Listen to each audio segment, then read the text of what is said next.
بسم الله الرحمن الرحيم. احنا هنا في كومباوند في المنصورية اسمه المنصورية فيو. الكومباوند كل الفيلا اللي فيه مساحتها صغيرة، يعني حاجة وبرضه سعرها قليل. الكومباوند كله محاط بسور، خدمات وأمن وحراسة، كهرباء ومية. معاكم أشرف فهمي من قناة مزارع وأراضي للبيع في مصر. موبايل 010 61 61 10 55. بنصور في فيلا مساحة الأرض بتاعتها حوالي 400 ل 450 متر، اللي هي في الواجهة دي عبارة عن أرضي وأول وروف، وورا في جنينة فيها بول، حمام سباحة. بسم الله الرحمن الرحيم.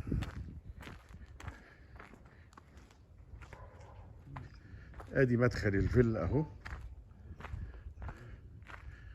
ودي الجنينة الأمامية اهي، متصورة بسور حديد. نبتدي نخش، ده مدخل الفيلا اهو. نبتدي نخش. بسم الله الرحمن الرحيم. دي شجرة مانجا، دي شجرة ليمون وطرحة، ودي نخلة بس دي معرفش بقى دي شغالة ولا لأ، وده خزان مية. بسم الله الرحمن الرحيم.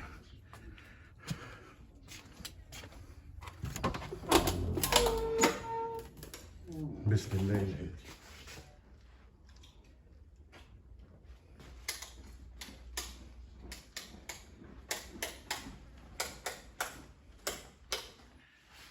بسم الله الرحمن الرحيم.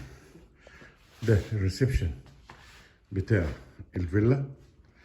هي الفيلا مساحتها المسطح بتاعها 120 متر. ريسبشن ياخد قطعتين، وادي المطبخ بتاعها الامريكاني. تمام. 120 متر تحت و120 متر فوق، زائد الروف.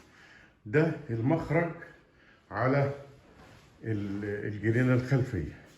ادي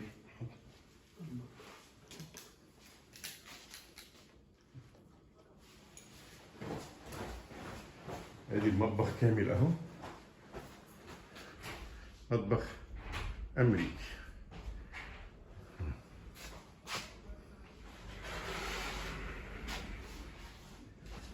فيلا متشطبة بمنتهى الشيك.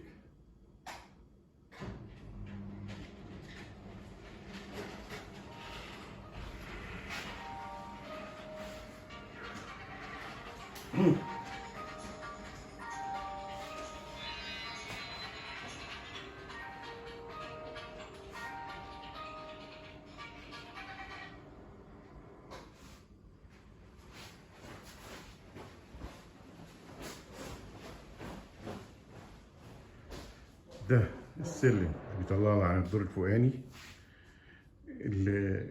البيبان دي اوتوماتيك كهرباء، الوميتال وبيبان كهرباء. كده داخلين على الجنينة الخلفية. حاجة ما شاء الله، الله أكبر، جميلة بصراحة، حاجة جميلة. وعلى ما أعتقد إن مساحة الأرض تعدي 400 450 متر. أدي الجار أهو، وأدي اللاندسكيب بتاع الجنينة، وأدي الشجر اللي فيها شجر مثمر، وده البول بتاعها جميل حلو قوي، مساحته جميلة، والبول بتاعها اوفر فلو، اللي هو المية بتجدد نفسها. تمام. ادي البسين اهو، وحاجة في منتهى الجمال.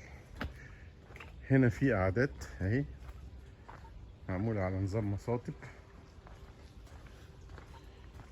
اهي.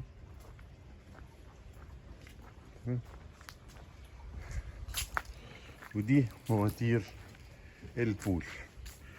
ادي الفيلا اهي بحمام السباحة بتاعها، بقعدتها، بزرعها، باللاندسكيب بتاعها. هنخرج نخش نصور بقية الفيلا من جوه. احنا صورنا الريسبشن اللي تحت، نطلع نصور الدور العلوي والروف. حاجة مريحة جدا للأعصاب، وعلى ما أعتقد إنها ممكن تتأجر.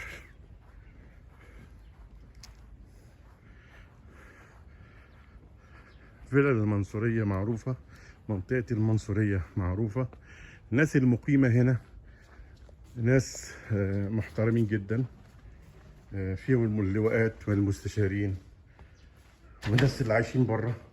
ادي ريسبشن اهو تاني، وادي المطبخ الامريكاني، وادي المدخل اللي احنا دخلنا منه اهو. على ما اعتقد ان الريسبشن ممكن ياخد اكتر من قطعتين. طيب ده حمام ضيوف، الحمام ده حمام للضيوف. طيب هنطلع فوق. بسم الله الرحمن الرحيم. السلالم طبعا رخام، سلالم مريحة جدا.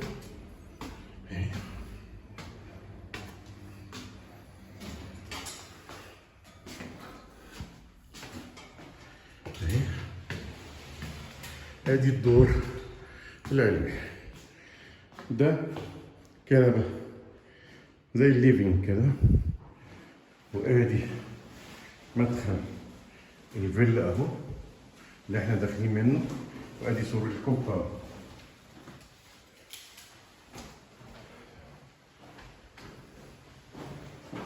السلم ده بيطلعنا على الروف فوق. هنبتدي نصور في الغرف. ده بيطلع على الفيلا التانية دي، الفيلا دي تقريبا نص تشطيب. طيب ادي اول غرفة اهي، اهي مكيفة طبعا الفيلا اهي. الغرفة الاولانية فيها شاشة، فيها دولاب صغير، وده سريرين اطفال. طيب دي اول غرفة. بعديها هنا في الحمام، وده الشاور روم. تمام، ادي سخان. ادي الغرفة التانية اهي مكيفة برضو، عبارة عن سريرين. ادي السرير الاولاني، وادي السرير التاني، وادي الدولاب.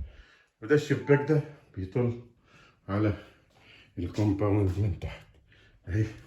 الاوضه اهي، الاوضه مساحتها كويسه وتاخد اوضه نوم كامله. ده الحمام اهو، دي الاوضه وده الحمام ودي الاوضه التانيه. هنخش هنا كده على الغرفه الماستر. ادي التواليت بتاعها الحمام، وادي الشاور روم اهو، وادي الغرفه اهي. دي الغرفه الماستر برضو مكيف. التشطيب فوق الممتاز، حاجة روعة.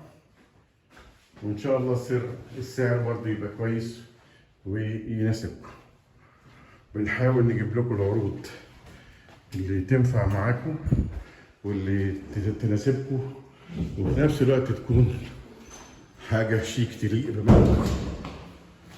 كده هنطلع فوق الروف. احنا كده طالعين على الروف.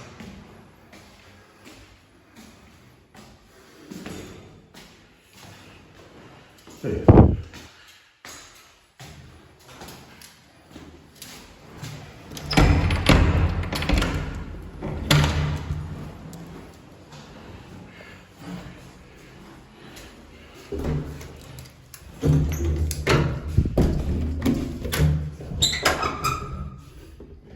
ده الروف بتاع الفيلا، وادي الفيلا اللي حوالينا، وادي الفيو من فوق، وده البسين. تمام،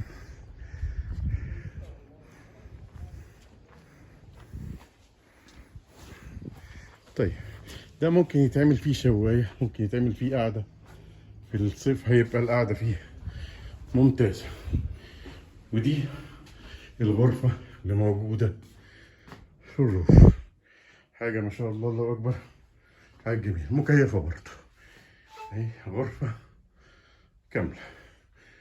طيب هنخش كده،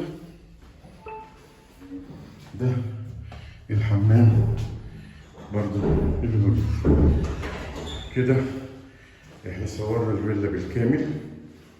طيب الكهرباء موجودة، المية آبار، ممكن بمحطة تحلية صغيرة جدا تظبط المية تبقى مية معدنية. هي الآبار دي هنا الناس بتشرب منها عادي، والناس المقيمة بتستخدمها عادي، إنما اللي عايز يحسن من جودة المية بيعمل محطة تحلية صغيرة. فضلا وليس أمرا، اللي لسه ما اشتركش في القناة ينزل يشترك ويفعل زر الجرس ويعمل لنا لايك وشير. الحاجات دي بتساعدنا وبتساعدنا برضه على ان احنا نجيب لكم كل جديد وكل حاجة تعجبكم. شكرا، السلام عليكم.